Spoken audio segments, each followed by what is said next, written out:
চৈত্র মাসের শেষে চলছে শিবের গাজন, আর সেই উপলক্ষে পশ্চিম মেদিনীপুর জেলার দাঁতনে এবার চন্দনেশ্বর মন্দিরে সর্বসাধারণের মঙ্গল কামনায় পুজো দিলেন মেদিনীপুর লোকসভা তৃণমূল কংগ্রেস প্রার্থী জুন মালিয়া। দলীয় কর্মী সমর্থকদের সঙ্গে নিয়ে মন্দিরে গিয়ে পুজো দিলেন তিনি। মন্দিরে ভক্তদের সাথেও কথা বললেন। এদিনের কর্মসূচিতে তার সঙ্গে উপস্থিত ছিলেন রাজ্য তৃণমূল যুব কংগ্রেসের সাধারণ সম্পাদক সন্দীপ সিংহ, যুব নেতৃত্ব পক্ষ থেকে উপস্থিত ছিলেন অসিত পাল, ছাত্র সভাপতি রবীন্দ্রনাথ ঘোষ, দাঁতন 1-2 ও মোহনপুর ব্লকের যুব সভাপতি তরুণ দাস, বিপ্লব বেরা, সুমন নায়ক ও তৃণমূল যুব কংগ্রেসের নেতৃত্বে থাকা সোমেন ঘোষ, সুমন সরকার আরো অনেকেই। নিজের জয়ের ব্যাপারে যথেষ্ট আশাবাদী June Malia. Bureau report, TV6 Bangla.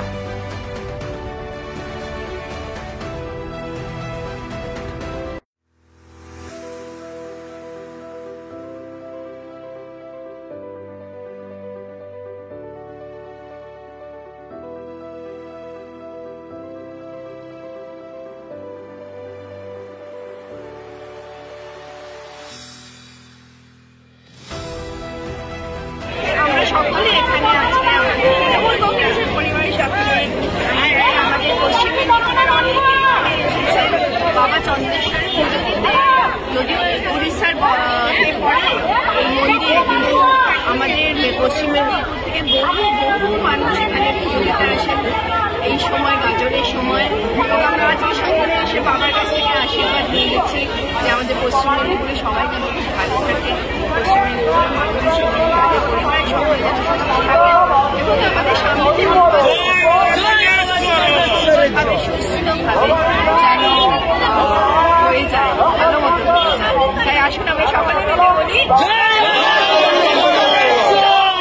জয় বাবা, জয় বাবা।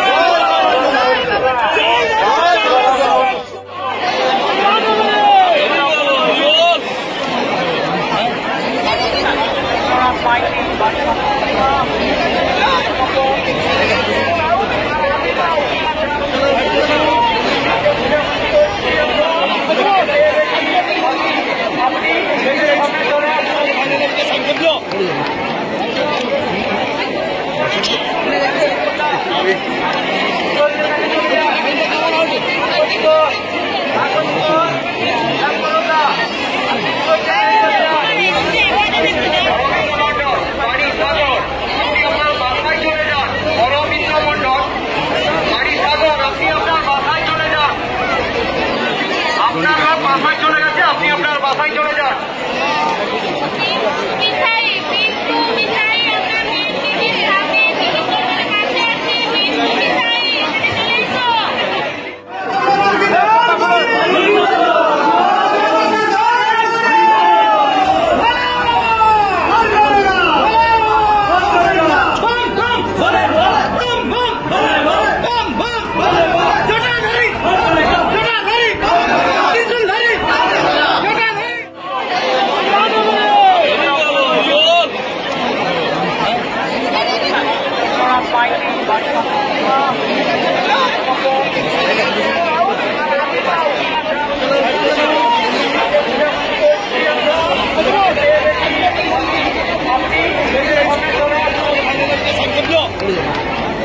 বাইরে